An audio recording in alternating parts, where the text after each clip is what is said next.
ધોરણ 9 ચેપ્ટર 4 જેની અંદર આપણે લેક્ચર 1 ની અંદર દ્વિચલ સુરેખ સમીકરણ જેનો આપણે વ્યાપક સ્વરૂપ એટલે કે પ્રમાણિત સ્વરૂપનો પરિચય આપણે જોયેલો. ફરીવાર પાછો આપણે જોઈએ તો દ્વિચલ સુરેખ સમીકરણ જેનું પ્રમાણિત સ્વરૂપ ax + by + c = 0. આ સ્વરૂપને ચોક્કસપણે આપણે યાદ રાખશું. ગાણિતિક રીતે જ્યારે આપણે ગુજરાતીમાં બોલીએ તો દ્વિચલ સુરેખ સમીકરણ તરીકે ઓળખવામાં આવે અને જે અહીંયા દ્વિચલ સુરેખ સમીકરણ એને ગાણિતિક રીતે આપણે બોલવું હોય તો ax + by + c = 0. આમની જે રાશિઓ જોવા મળે અથવા અહીંયા જે આપણને જોવા મળે છે એમાં a, b અને c એ શું આપણા તો કે વાસ્તવિક સંખ્યાઓ તરીકે રહેલા. x અને y આ બે ચલ છે. બંને ચલોની ઘાત કેટલી તો કે 1. તો આને આપણે દ્વિચલ સુરેખ સમીકરણ તરીકે ઓળખીએ છીએ. વિદ્યાર્થીઓ આપણે આગળના લેક્ચરમાં આને અનુરૂપ ઉદાહરણ બનાવતા શીખેલા. સાથે સાથે એકાદ ઉદાહરણની અંદર a, b અને c કઈ રીતે શોધી શકાય એનાથી પરિચય પણ આપણે જોઈ લો. ચલો આગળ હવે દ્વિચલ સુરેખ સમીકરણ માટે સ્વાધ્યાય 4.1 ઉદાહરણ પહેલું બીજું એ પણ આપણે જોઈ લો. ચલો એનો આધાર લઈ અને સ્વાધ્યાય 4.1 જેની અંદર વર્ણનાત્મક રીતે માહિતી આપવામાં આવેલી અને એનો આધાર લઈ અને આપણે દ્વિચલ સુરેખ સમીકરણ સ્વરૂપે તૈયાર કરવાનું છે. વિધાન આવું છે કે નોટબુક ની કિંમત પેનની કિંમત કરતાં બમણી છે. બમણી એટલે કે 2 ગણી. આ વિધાનને દ્વિચલ સુરેખ સમીકરણ સ્વરૂપે દર્શાવો. નોટબુકની કિંમતને ₹x અને પેનની કિંમતને ₹y તરીકે ધારવાનું છે. ચલો દાખલા નંબર 1 કે દ્વિચલ સુરેખ સમીકરણ બનાવશું. નોટબુકની કિંમત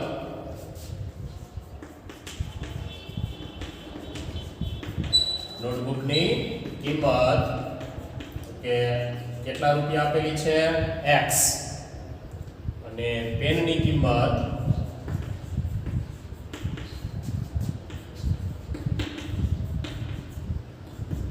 રૂપિયા y.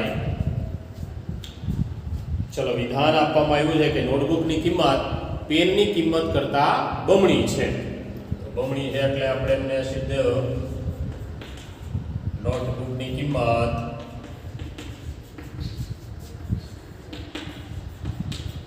બરાબર બમણી એટલે 2 વડે ગુણાકાર કરશું. પેનની કિંમત એમના કરતાં બમણી છે એટલે ગાણિતિક રીતે આપણે વ્યક્ત કરવું હોય તો બમણું એને 2 વડે ગુણાકાર આપશું. ચલો અહીંયા ઉપર તો આપવામાં આવેલું નોટબુકની કિંમત જેને આપણે કેટલા ધારેલા છે x અથવા ઓલરેડી આપણને આપેલા = 2. પેનની કિંમત તરીકે આપણે ધારણા તરીકે લીધેલું છે y 2y. ચલો વિદ્યાર્થીઓ x = 2y બે ચલ અહીંયા ઓલરેડી આપણને જોવા મળે. હવે આપણે હમણાં જે પ્રમાણિત સ્વરૂપ જોયેલું એને અનુરૂપ આને ઢાળી અને દ્વિચલ સુરેખ સમીકરણ તરીકે તૈયાર કરશું. x 2y ને સ્થાનાંતર કરીને આ બાજુ લઈ આવીએ એટલે 2y = 0. 2y છે સામે જે હતા એ પદને આપણે આ બાજુ લીધા છે. પ્લસ હતા શું થવાના તો કે માઈનસ. ચલો એને ઓલરેડી પ્રમાણિત સ્વરૂપમાં આપણે તૈયાર કરવું. આ છે આપણું દ્વિચલ સુરેખ સમીકરણ. આ બની ગયું દ્વિચલ આપેલ દ્વિચલ સુરેખ સમીકરણ.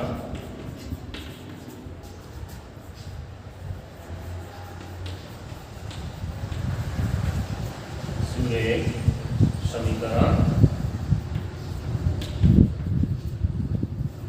ચલો એને પ્રમાણિત રૂપે ઢાળવું હોય તો +c કરી પેલા +0 કરીને બતાવી શકીએ છીએ, પરંતુ અહીંયા માંગેલું નથી એટલે આપણે દ્વિચલ સુરેખ સમીકરણ તરીકે x - 2y = 0 પ્રમાણિત સ્વરૂપે બતાવવું હોય તો x - 2y + 0 = 0.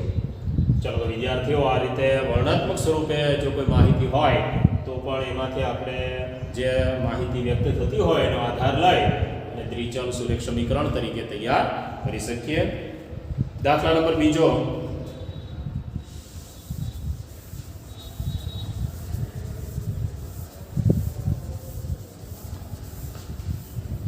એ બી અને સી પ્રમાણિત રૂપમાં ઢાળી અને એબીસી મેળવવાના છે.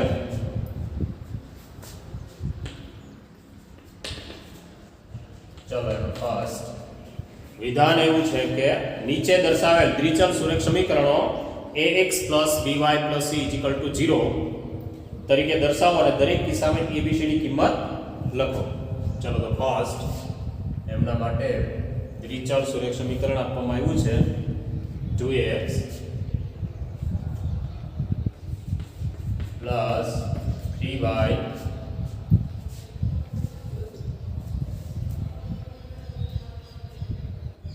બરાબર 9.5 ઉપર 12 9.35 બાર. ચલ આનું પ્રામાણિક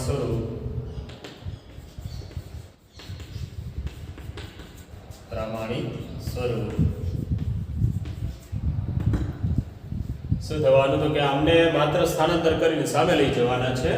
એટલે 2x plus 3y minus 9.3 5 ઉપર 12 equal 0. સામેના પદને આપણે આ બાજુ લઈ ગયા એટલે ઋણ થવાનું. ચલો અને વ્યાપક સ્વરૂપ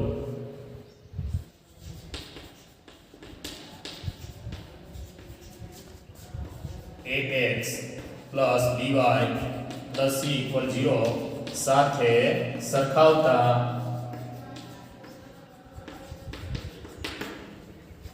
ચલો એમની સાથે સરખામણી આપશું એટલે એની જગ્યાએ જો અહીંયા x ની આગળ જે હોય એ આપણો a તરીકે તો a કેટલા 2 b બરાબર તો કે y ના સહગુણકો એ b તરીકે અને c તરીકે -9.3 5 બાર. બહુ સરળ પડે છે. પ્રામાણિક રૂપ એક આપણે યાદ રાખવાનું અને એમની સાથે સરખામણી કરવાની છે. ચલો એ જ રીતે દાખલા નંબર ત્રીજો જોઈએ. બીજો લઈ લઈએ એમનો ઉકેલ. ચલો પ્રમાણ સ્વરૂપ આપવામાં આવ્યું છે x માઈનસ y ના છેદની અંદર 5 -10 equal 0. ચલો વિદ્યાર્થીઓ ઓલરેડી પ્રામાણિક સ્વરૂપમાં જ ખરવા અને જો પ્રમાણિતમાં હજી આ છેદને કાઢવો હોય તો જ્યાં છેદ નથી ત્યાં 5 વડે ગુણી અને છેદને દૂર કરીને ત્યારબાદ abc તરીકે આપણે દર્શાવીએ તો પણ ચાલે. નહીતર અહીંયા 1 ના છેદમાં 5 અને -10 એ રીતે લેવું હોય તો પણ કરી શકીએ છીએ. ચલો અમને 5 વડે ગુણી નાખીએ બધાને એટલે 5x અહીંયા 5 વડે ગુણશું એટલે ખાલી y 5 5 ઉડી જશે 50 બરાબર 0. 5 વડે બધાને ગુણતા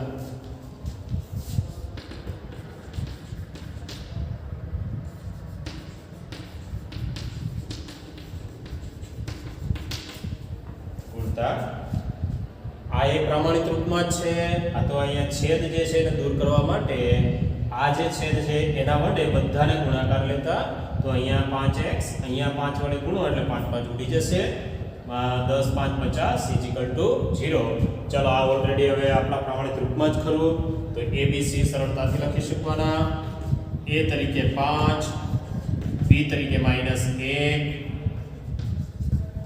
અને c તરીકે -50. તો વિદ્યાર્થીઓ વ્યાપક સ્વરૂપ સાથે સરખાવી અને સીધું abc લઈ શકીએ આપણે. આ a અહીંયા -1 b અને -50 જે c તરીકે રહેલા છે. બહુ ઈઝી ખરું. ચલો એ જ રીતે દાખલા નંબર ત્રીજો અને ચોથો લેસનમાં રાખીએ. પાંચમો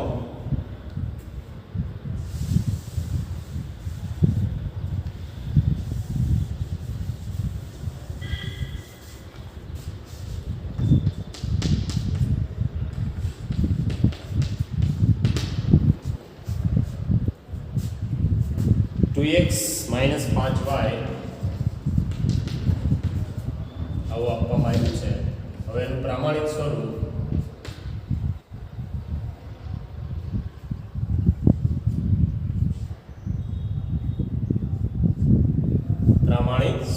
ચલો વિદ્યાર્થીઓ આનું પ્રામાણિક સ્વરૂપ તૈયાર આપણે કરી શકવાના. શું બનવાનું? -5y છે અને ઓલરેડી આ બાજુ લેશું એટલે પ્લસ થવાના અને ત્યારબાદ અચળ પદ નથી આપવામાં આવેલું તો એમને 2x 5y 0 0.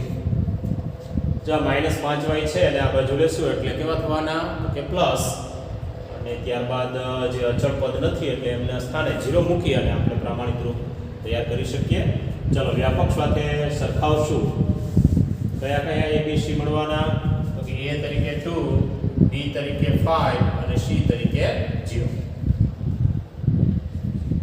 જોઈ શકો અહીંયા a 2, b 5 અને c 0. તો આ રીતે સરળતાથી આપણે કોઈ પણ દ્વિચલ સુરેખ સમીકરણ આપવામાં આવેલું હોય એમનું પ્રામાણિક સ્વરૂપ એટલે કે ax by c 0 સાથે સરખાવી જેમની અંદરથી a b અને c ક્રમબદ્ધ આપણે આ રીતે મેળવી શકીએ. ચલો હજી એકાદ દાખલો આપણે દાખલા નંબર લાસ્ટ લઈ લઈએ 8મા નંબરનો.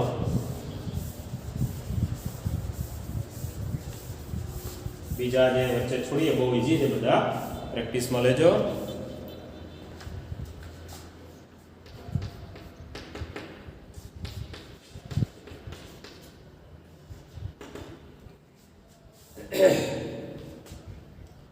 પાંચ -2x 5 2x. ચલો વિદ્યાર્થીઓ આપણે આ રીતે પણ લખી શકીએ 2x 5. પ્રામાણિક રૂપ હવે પ્રામાણિક સ્વરૂપ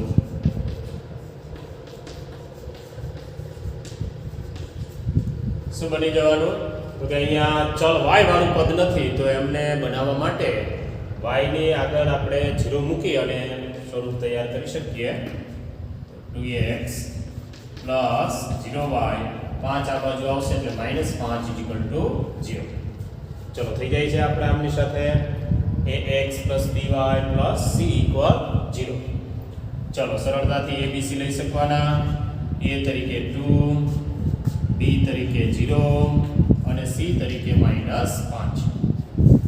વિદ્યાર્થીઓ સરળતાથી આપણે દ્વિચલ સુરેખ સમીકરણ જેનું પ્રામાણિક સ્વરૂપ ax by c 0 આ જે સ્વરૂપ છે એને આપણો મિત્ર બનાવી લેવાનો. ચોક્કસપણે યાદ રહેવું જોઈએ. 10મા ધોરણની અંદર પણ સેમ ચેપ્ટર આવવાનું ખરું, ત્યાં થોડું આપણે આગળ વધવાનું બનશે કે જે અહીંયા આપણે હમણાં ઉકેલની વાત કરવાના એ ઉકેલો મેળવવાની જે રીતો છે તમારા 10મા ધોરણમાં આવશે, પરંતુ અત્યારે 9મા ધોરણની અંદર આપણે આ જે સ્વરૂપ છે એનાથી ટોટલી આપણે પરિચિત હોવા જોઈએ, એમને યાદ રાખવાનું ખરું. સાથે સાથે અહીંયા આપણે જે મહાવરો આપણે જે દાખલાઓ જોઈએ છે કે જેમની અંદર ખાસ જે કંઈ પણ દ્વિચલ સુરેખ સમીકરણ આપવામાં આવેલું હોય એનું પ્રામાણિક સ્વરૂપ તૈયાર કરી અને એમાંથી a b અને c આ જે ત્રણ જે કિંમતો છે ચોક્કસપણે આપણે મેળવતા આવડવી જોઈએ, ખ્યાલ હોવો જોઈએ. ચલો આગળ હવે દ્વિચલ સુરેખ સમીકરણ ને આપણે ઓળખતા શીખી ગયા, એનું પ્રામાણિક સ્વરૂપથી પરિચિત થયા. સાથે સાથે જે એમનો પ્રામાણિક સ્વરૂપની અંદર a b અને c જે રહેલા એના મૂલ્યોને પણ આપણે સરળતાથી મેળવતા શીખેલા. હવે આપણે આમના ઉકેલ માટેની જે સિદ્ધાંત છે તેની જાણકારી આપણે મેળવશું. તો ઉકેલ કઈ રીતે મેળવી શકાય, કોને ઉકેલ કહેવાય? તો બધા જાણો છો કે દ્વિચલ સુરેખ સમીકરણ જેમની અંદર કેટલા ચલ આવેલા છે તો કે 2 અને વ્યાપક રીતે આપણે x અને y નો જ ઉપયોગ કરીએ છીએ. તો x અને y ની એવી કિંમતો અથવા એમના સ્થાને એવી કિંમતોનું નિરૂપણ કરવામાં આવે કે જેથી કરી અને દ્વિચલ સુરેખ સમીકરણ જેનું મૂલ્ય કેમાં રૂપાંતરિત થાય તો કે 0 માં રૂપાંતરિત થાય. ચલો દ્વિચલ સુરેખ સમીકરણનો ઉકેલ.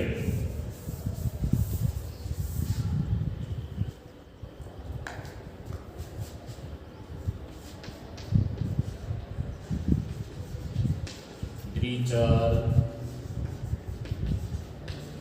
સુરેખ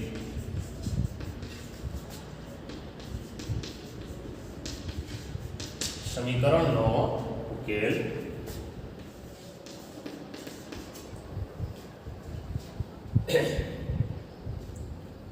ચલો એમના માટે સમજૂતીના ભાગરૂપે આપણે યાદ રાખશું કે દ્વિચલ સુરેખ સમીકરણમાં રહેલા ચલની એવી કિંમતો કે જે આપેલ સમીકરણનું શું કરે સમાધાન તેવી કિંમતોને દ્વિચલ સુરેખ સમીકરણના ઉકેલ તરીકે ઓળખવામાં આવે છે.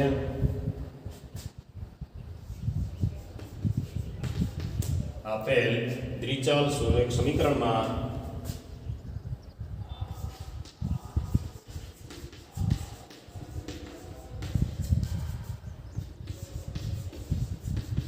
સુરેખ સમીકરણમાં રહેલા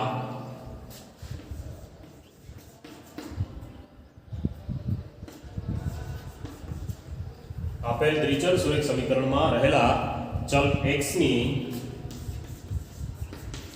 ચલ x અને y ની રહેલા ચલની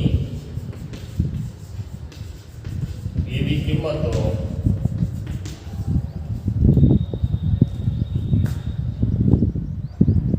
રહેલા ચલની એવી કિંમતો કે જે આપેલ સમીકરણનું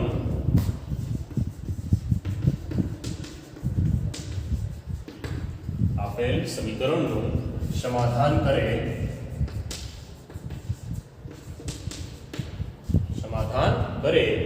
તેવી ચલની કિંમતોને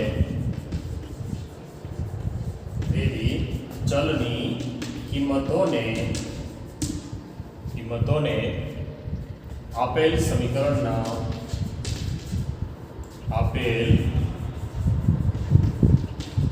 સમીકરણનો ઉકેલ કહેવાય છે.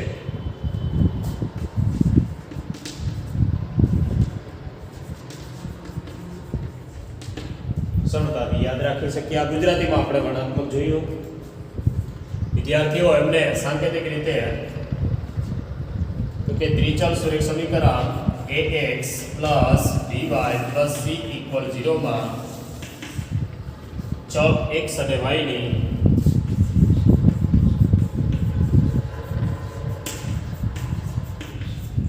ચલ x અને y ની એવી કિંમતો મળે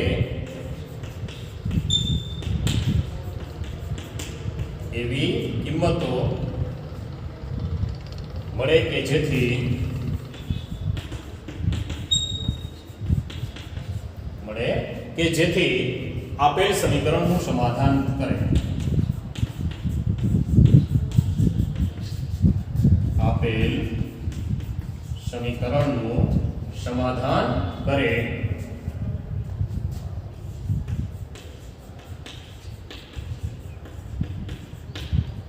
x + by + c = 0 માં ચલ x અને y ની એવી કિંમતો મળે કે જેથી આપેલ સમીકરણનું સમાધાન કરે તો એ ચલ x અને y ની કિંમતો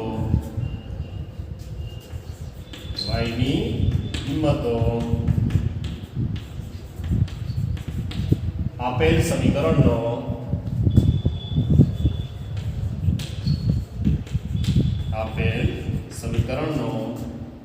એક ઉકેલ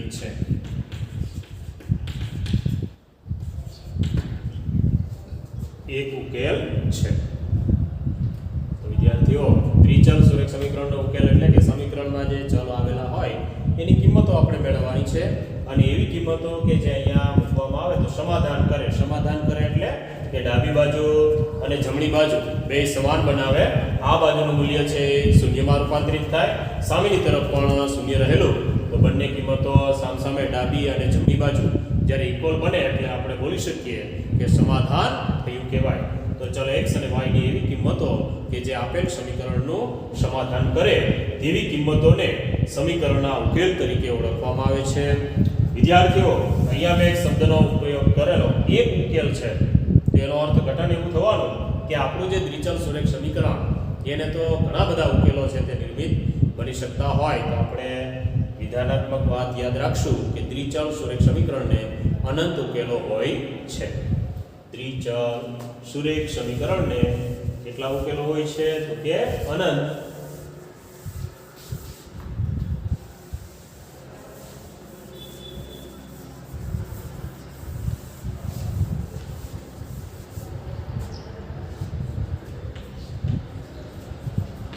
દ્વિચલ સુરેખ સમીકરણને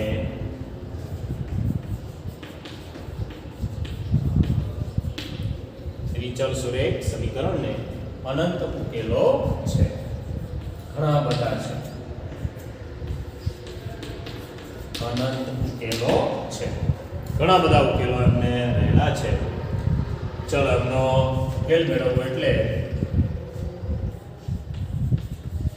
દ્વિચલ સુરેખ સમીકરણનો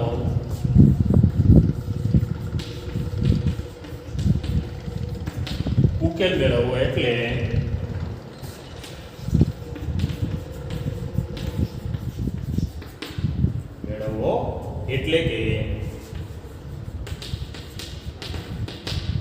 કે સમીકરણમાં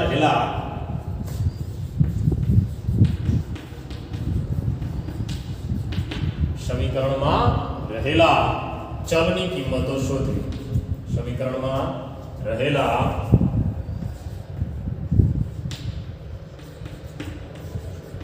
ચલની કિંમતો મેળવવી.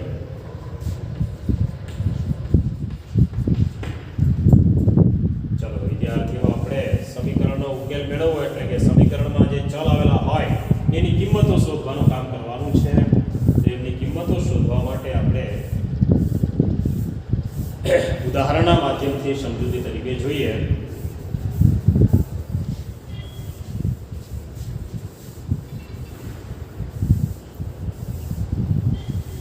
ચલો ઉકેલ મેળવવા માટે જે બે ચલ આવેલા હોય બંને ચલોમાંથી કોઈ પણ એક ચલને આપણે કર્તા બનાવી બીજા ચલની કિંમતને આપણે ધારણા તરીકે ધારી અને જે કર્તા કરેલો એના મૂલ્યને આપણે મેળવતા જશું તો આ રીતે આપણે અનંત ઉકેલ છે તે મળી શકવાના. ઉદાહરણ તરીકે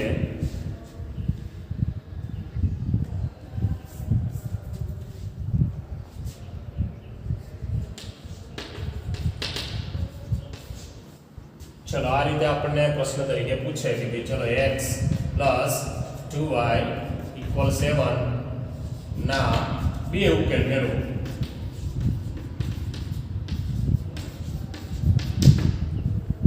બે ઉકેલ મેળવો.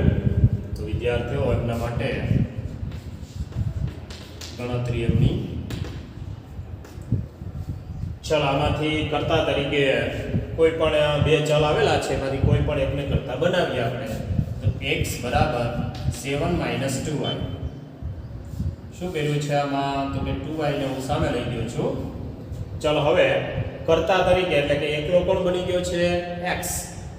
આના મૂલ્યને આપણે y ને બનાવવો હોય તો ચાલે. તો x ને ફરજિયાત નિયમ નથી એવો કે આપણે y ને જ x ને જ કર્તા બનાવવો. ચલો તો હવે y ને ધારણા તરીકે લેતા જઈએ અને બે ઉકેલ પ્રાપ્ત કરશું. ધારો કે y = 0 લેતા y બરાબર શું લેશું 0. તો અહીંયા આપેલ જે કર્તા બનાવેલો એમાં x - y ની જગ્યાએ જ્યાં y આવેલો ત્યાં શું મૂકશું આપણે 0. ચલો એની ગણતરી કરશું. તો 7 - 0 કેટલા થઈ ગયા 7. તો જ્યારે y ને 0 તરીકે લેવામાં આવે ત્યારે x નું મૂલ્ય કેટલું 7 બને છે. તો એક આપણને ઉકેલ મળી જાય છે 7 અને 0. ચલો એ જ રીતે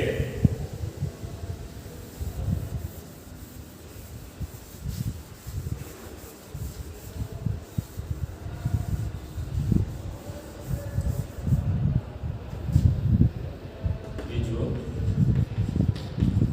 ધારો કે y = 1 લેતા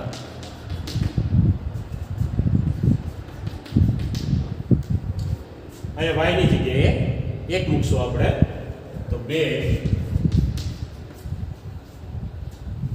1 કેટલા આવી જવાના 5. માટે બે ઉકેલ